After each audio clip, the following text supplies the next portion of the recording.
I think that having that ability to speak another language allows people to be more open to other people and to new experiences. And you don't have to go very far to find people who may have different language or different experiences. And in this time of misunderstandings at the national level, I think that even having that opportunity to be open to our neighbors and to have conversations so that we can come to understand each other could be a path to a more understanding and more peaceful world.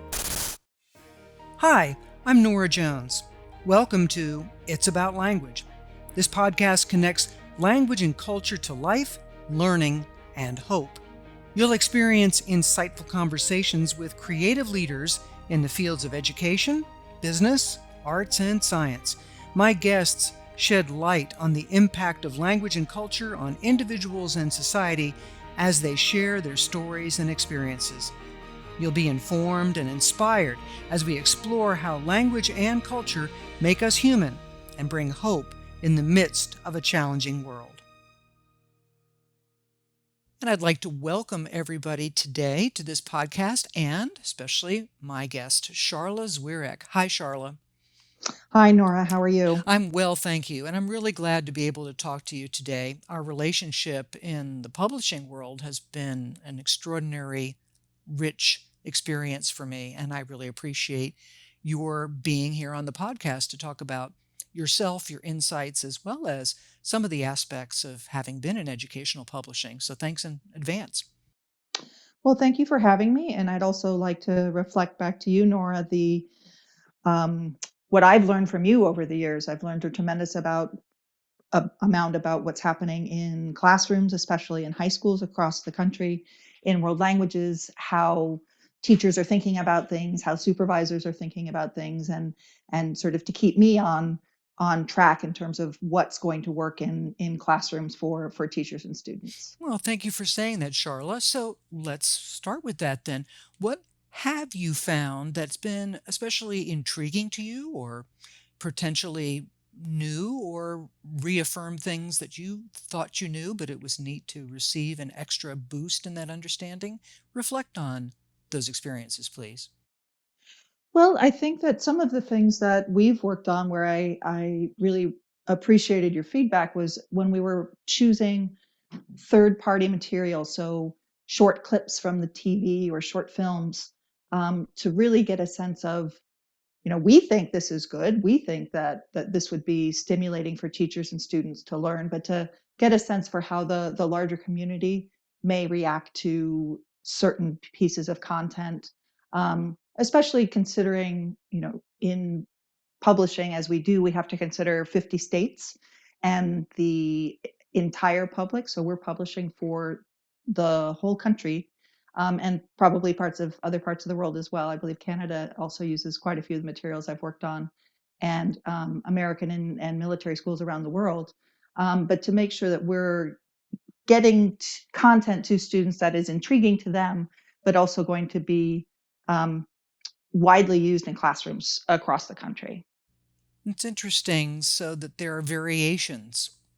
Well, I think that when you're talking about particularly K-12 publishing, um, that there are different mores and issues that teachers are and are not willing to talk about in the classroom. Hmm. And so we have, as educational material developers, we do some self-censoring to make sure that we are hitting the most middle of the road as possible, in terms of topics that we cover. However, in some of the conversations I've been having recently, I'm finding that the current climate is really opening up some conversations that may not have been what we deemed acceptable in the past around, um, for example, poverty. One of the things that we, as a publisher, we Hmm. tended not to show poverty in Latin America because we wanted to show the best of those worlds, to invite students to want to engage with those cultures. But now that we are really having some conversations around accessibility and equity in the United States, and especially in K-12 publishing, I think that some people are changing their minds about what is acceptable and not to include in mainstream educational material. And I think that's a real healthy conversation for us to be having um, as curriculum developers, as the material that we develop is used by millions of students over the course of many years. Hmm.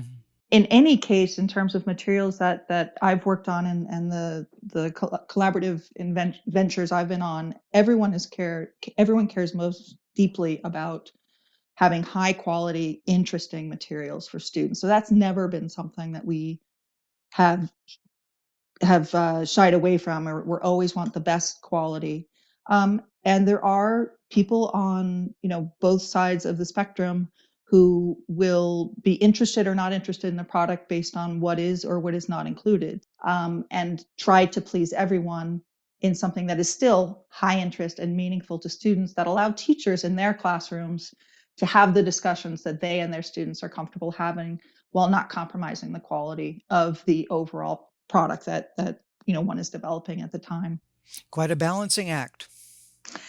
Absolutely. I think that you know in general, I think that educational publishers do quite a good job, and actually they are buffeted by activists, in again, on both sides. I know for many years it was very difficult for the social studies teams to pass the certain boards of education, and activists who really wanted a particular view of U.S. history um, demonstrated in their books. And in some cases, you get products that are developed for a particular state to meet that, either the standards that they have that are special, or a constituency that insists on having a certain viewpoint. Um, I don't think that people like getting pushed around like that, but sometimes big states do, and their constituents do influence the material that appear for their students. Absolutely can understand that. One of the things that you provided to me as a specific statement was about the belief that you have about improving understanding between individuals and across cultures. And while we can understand and are about to address how materials can do that, how your commitment in the area of publishing and other areas as well can do that, you've actually touched upon it a bit here too, with the understanding between individuals and across cultures, just to address what materials and content folks are willing to accept. Absolutely. I think that the conversation is, well, for me, it's been centered around learning Spanish, traveling to Spanish speaking countries, and really exploring those cultures. And then throughout my career, working on other language materials and learning more about French speaking cultures and German speaking cultures, to have that opportunity to inspect cultural products, practices, and perspectives, whether it's within our own country, but to use that lens to think about how culture affects language, how culture affects life, and to use that sensitivity to help understand both other people within our own culture and in other cultures as well, to have an openness of mind to listen to another point of view, to see how someone else does things that are perhaps unexpected to the way that you've been raised and the way you've lived your life, and to realize that that's okay, that's interesting. You may or may not want to do things in that particular way, but it helps you accept them and understand them better, so that you can have a dialogue about whatever you want to talk about life, about culture, about arts, about politics, about all sorts of things. It's a very broad perspective that you just described there. How did you come about that perspective? What's in your own background and experiences that led you to such an insightful comment as you just made? Well, I grew up with my father's an immigrant from the Netherlands, and so I grew up in a family where there were conversations at family reunions that I did not understand because I was English monolingual. um, and my father's sister married a Mexican man, and they chose to raise their family in Mexico. So I have Spanish-speaking Mexican cousins. And when I was presented with a choice of languages when I entered junior high, I chose Spanish because Dutch was not offered. Um, and so from there, that has sort of led me on a path to understand my own family, to have a better communication among, my cousins, my extended family. And then that just took me one step after the other to continuing with my Spanish studies, spending a semester abroad in Spain, and then deciding that working with Spanish was important to me and I wanted it to be part of my career. So I made the decision to live in Spain after I graduated from college. And that led me back when I came back to the United States to a conversation with a good friend of mine from college who said, "Hey, I'm an editorial assistant at McGraw-Hill Higher Ed in San Francisco. We have an opening. Are you interested?" Interesting. And that was my first step into the publishing world. Um, and so I've always felt very strongly about education as a tool to change lives. And so here was an opportunity to combine my love of language, my love of education, with a career in the for-profit world, which was where I felt I belonged in terms of my long-term career. So it was a great stepping stone, and it's just grown from there. Do you remember some of your first impressions when coming into an editorial environment, worldview?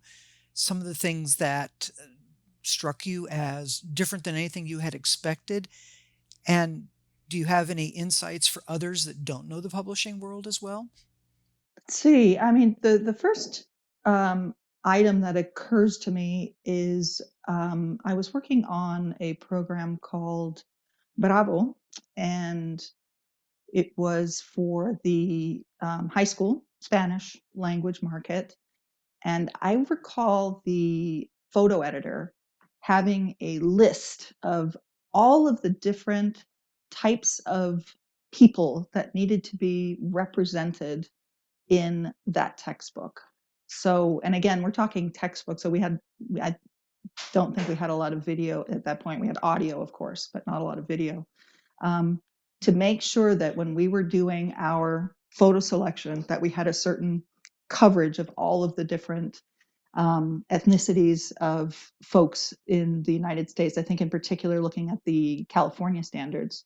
So there's one person who, with a team, who's in charge of helping to research, select all of the photos to make sure that they match the content that the team wants to represent, and that they are of high quality, and that they also show a diversity of students in the United States, um, to the students so that students can see themselves. And I think there's a real emphasis on, in the new California standards, on students being able to see themselves when they look at educational materials, so that they, as one of the consultants there said, how long does a student have to wait to see someone that looks like them? Oh, So I think that, you know, now people are spending even more time trying to make sure that we get those balance right so that students are seeing themselves in the material. how do you relate the experience that you had with seeing a person that was that specialized in their focus as a contributor and connect it to the very strong impulse that is in education right now, world language education right now, of finding one's own content in the vast digital array that's out there on the internet? Well, I think it may be that people do not see the large team of people who spend a tremendous amount of time looking for, researching, evaluating material that goes into the educational products that are available right now. We have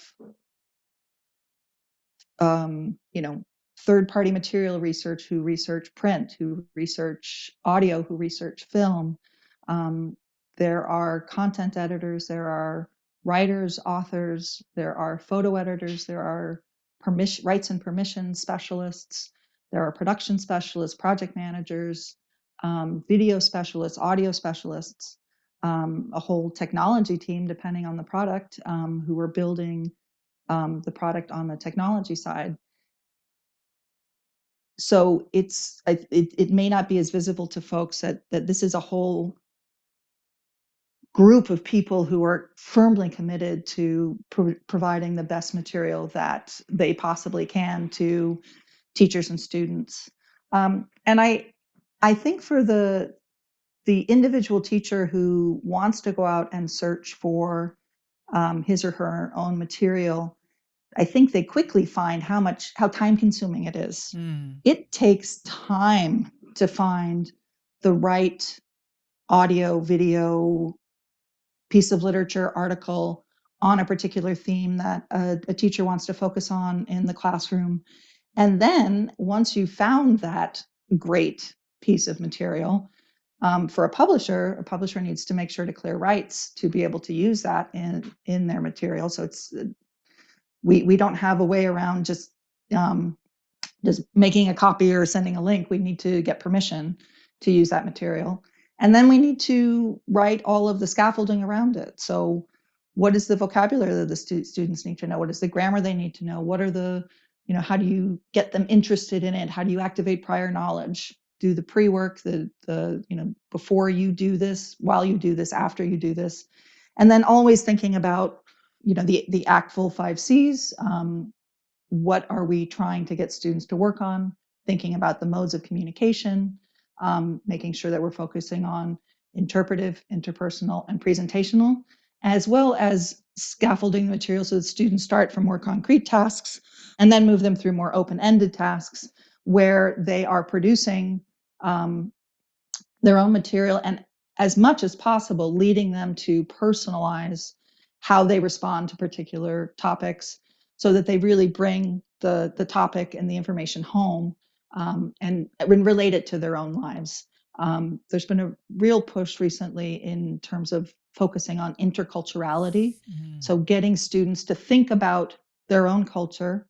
And as Parthena Dragitt mentioned to me when we were working on the first edition of Tamas and the cultural comparisons question, she said, a lot of students don't even know that they have a culture. Yeah. So you have to get students to think about, what is my culture? And then think about, how is this different from what I just learned? And how do I compare those and make meaning from that comparison? So I think that's a really powerful thing that we can do with educational materials. And again, we have a whole team of people who are thinking about this: reading, writing, rewriting, editing, making sure that the content is as good as possible, but also is hitting all of these different other expectations that educators have about the materials that they want to be using in their classrooms. You've just expressed a great complexity of contributions there, all on behalf of accomplishing that educational task, and thank you for it. And you referred to a material that you worked with Parthena Dragitt on, which is Tamas.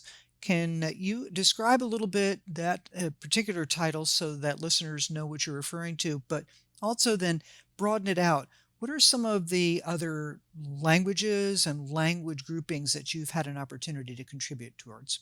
Okay, well, thanks for asking. I think that the Tamas project was a fascinating project to work on, and we really focused on the requirements of the change, the updated AP Spanish language and culture exam, focused on using authentic material as inputs for the interpretive piece of language in written form, audio, as well as short film. Mm-hmm. We pulled together the cultural comparisons. So the program was developed in a relatively short period of time because we really wanted to get it into classrooms in time for teachers and students to use it for the new exam. It was a very rewarding development process with a great team of people, great contributors, great authors, great editors. And we brought it out in time for students and teachers to be using it in their classes. It is a basal textbook. It's not a test prep. So it's really meant to get students thinking and talking about all of the themes and contexts that are provided by the College Board. Um, and we had the great satisfaction of hearing back from teachers that they and their students really enjoyed using the textbook, and also that their students were having great success on the exam. So that was very gratifying. Um, Another thing I just wanted to mention about that, about materials development, is Uh-huh. when the first year of the program was in classrooms, we started getting feedback from the field that teachers were saying, "It's November and I'm still in theme one. We'll move on." Um, Part of what we try to do as curriculum developers is to provide a wealth of material so that teachers and students can focus on what's interesting to them.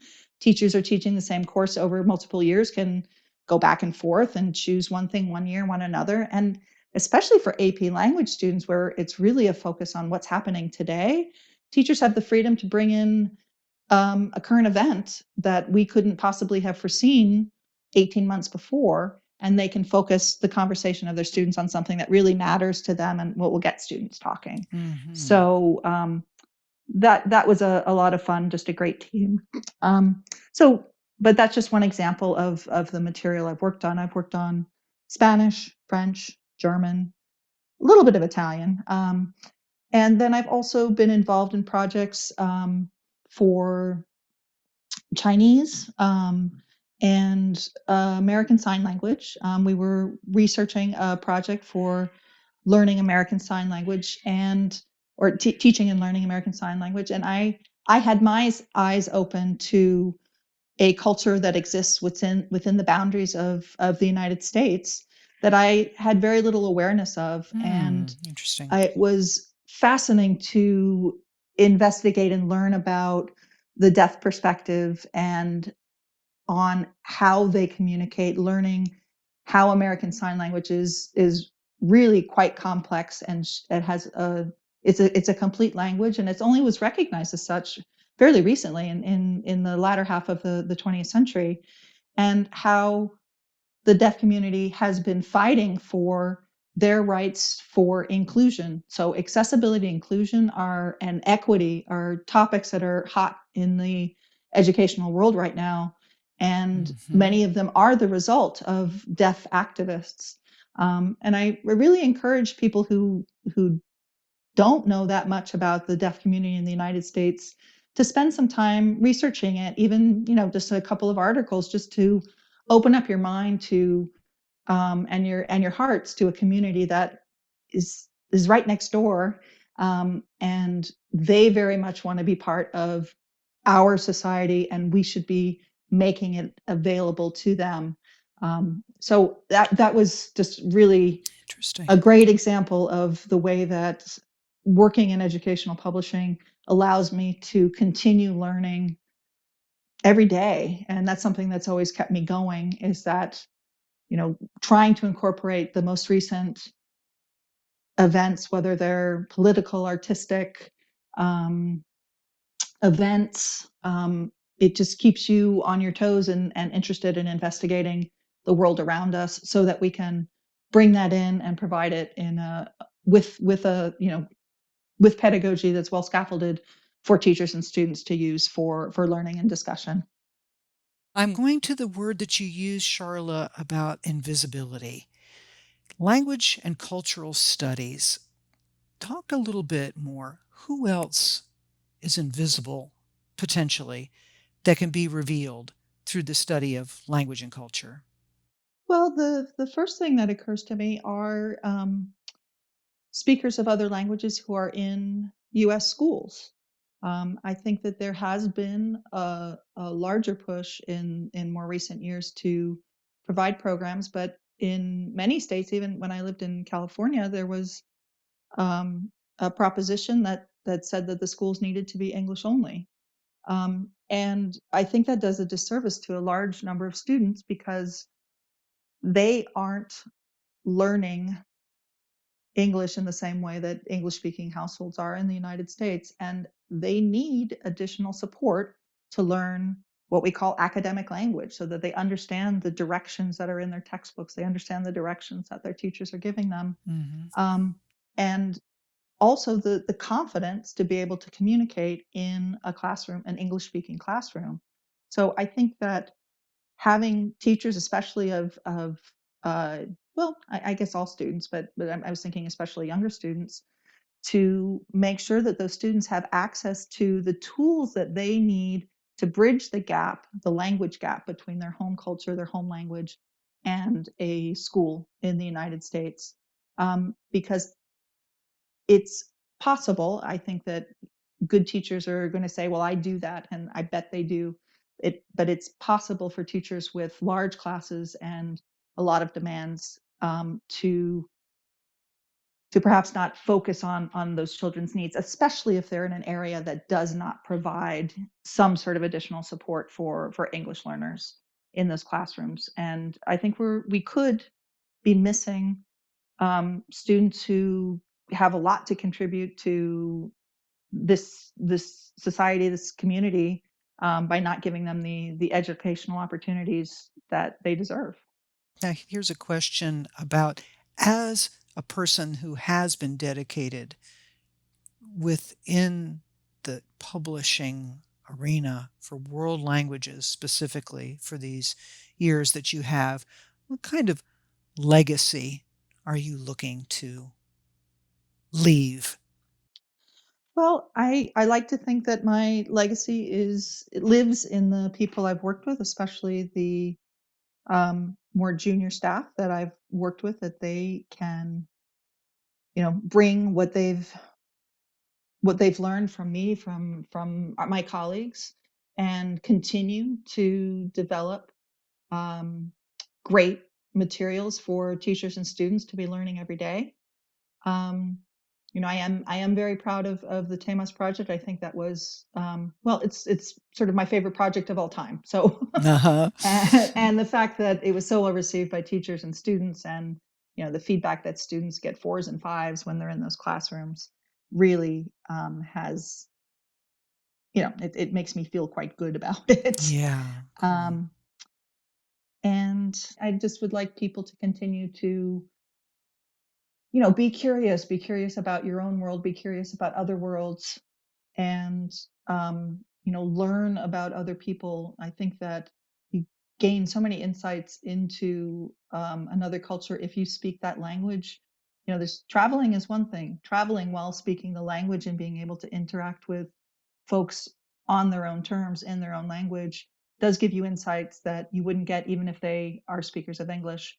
People are themselves when they're speaking their own language in a way that they aren't when they're speaking a second language. And Hmm. I think that it gives you a personal connection to folks in other countries when you allow them to be themselves, their authentic selves, and I think you learn more from them in those cases.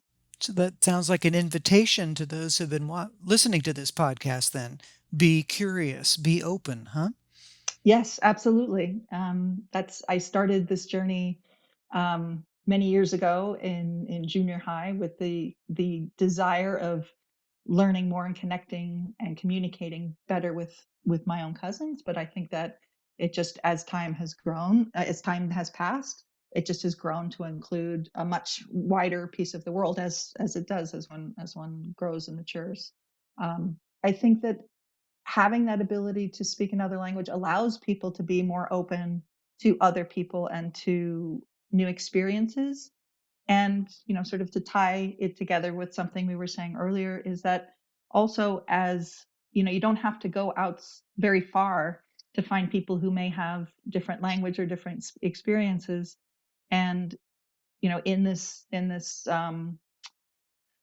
time of misunderstandings at the national level, I think that even having that opportunity to be open to our neighbors, and to have conversations so that we can come to understand each other, could be a path to a more understanding and more peaceful world. That's an intercultural understanding that might be happening right around our neighborhoods. Exactly. Linguistic as well. Sharla, thank you for such a thoughtful conversation today, and really appreciate your sharing your experiences, your thoughts, your background, and your commitment with us. Thank you. Well, thank you, Nora, for inviting me, and you're welcome. And I wish you the very best as you continue to bring that opening to the world to people. And so looking forward to seeing what the future will bring and to celebrating your legacy in the future as well. Thank you, Nora. Do take care. All right. Thank you so much for listening to this episode. If you enjoyed it, please share it with your friends, family, and colleagues. Let's continue the conversation. Be sure to check out my website, fluencyonline.com, to learn more about our guests and to check out the resources and information they've shared with us there. I have other ideas, resources, and opportunities there for you too. Again, thanks so much for listening, and until next time.